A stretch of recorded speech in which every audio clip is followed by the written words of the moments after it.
সেদ্ধ চাল খাবেন না আতপ চাল খাবেন? মধুমেহ রোগী বা ডায়াবেটিস, আপনাকে মেপে ভাত খেতে হবে। গরম ভাত খাবেন না। আতপ চাল হজম করাটা কিন্তু অনেক কঠিন।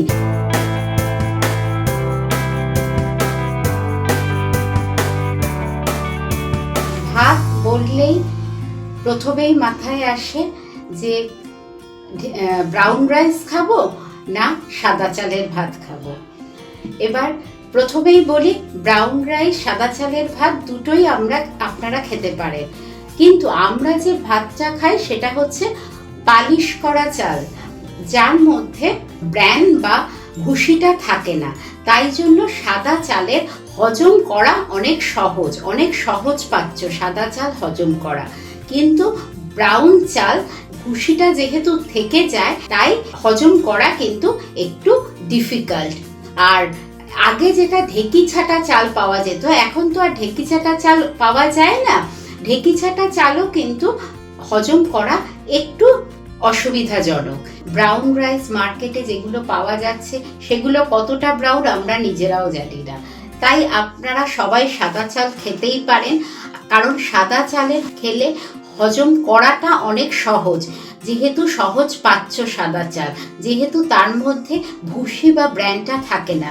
তবে যদি ফাইবারের দিক থেকে দেখা যায়, তাহলে কিন্তু ব্রাউন রাইসে ফাইবারটা অনেকটাই বেশি থাকে।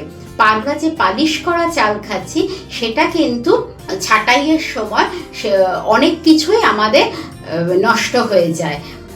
আর ভাতের মধ্যে কিন্তু বি ভিটামিন, যেটা থায়ামিন, ফাইবার, শ্বেতসার বা কিছু খনিজ লবণ, সেগুলোও কিন্তু অনেক কিছুই নষ্ট হয়ে যায়।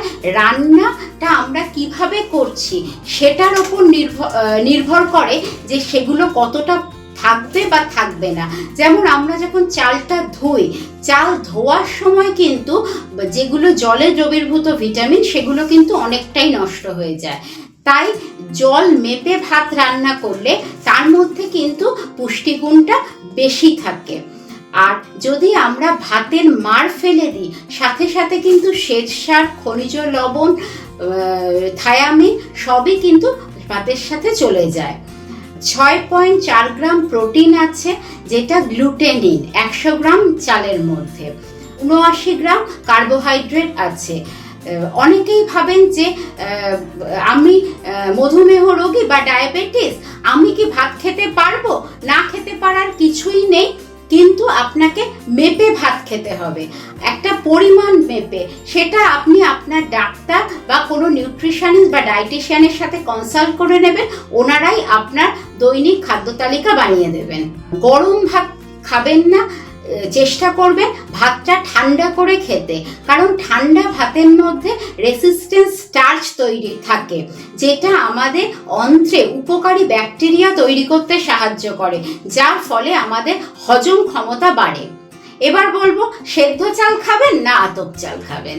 অনেকেই আছেন যে তারা সেদ্ধ চাল খায় না, আতপ চাল খান, কিন্তু আতপ চাল হজম করাটা কিন্তু অনেক কঠিন। তার থেকে কিন্তু সেদ্ধ চাল হজম করাটা অনেক সহজ। তবে একটা সুবিধা আছে, আতপ চাল রান্নাটা অনেক তাড়াতাড়ি হয়ে যায়, যেটা সেদ্ধ চাল রান্না করতে অনেকটাই সময় লাগে। তবে সেদ্ধ চাল অনেক দিন সংরক্ষণ করে রাখা যায়, কিন্তু আতপ চাল অতদিন সংরক্ষণ করে রাখা যায় না। তবে ভাত কিন্তু কোনো সুষম খাবার নয়, শুধু আপনি ভাত খেতে পারবেন না। ভাতের সঙ্গে যদি আপনি ডাল বা মাছ বা মাংস বা ডিম, সাথে শাকসবজি রাখেন, তবেই সেটা একটা সুষম খাবার হবে। লাইক ও সাবস্ক্রাইব করার পাশাপাশি বেল আইকনটি প্রেস করতে ভুলবেন না।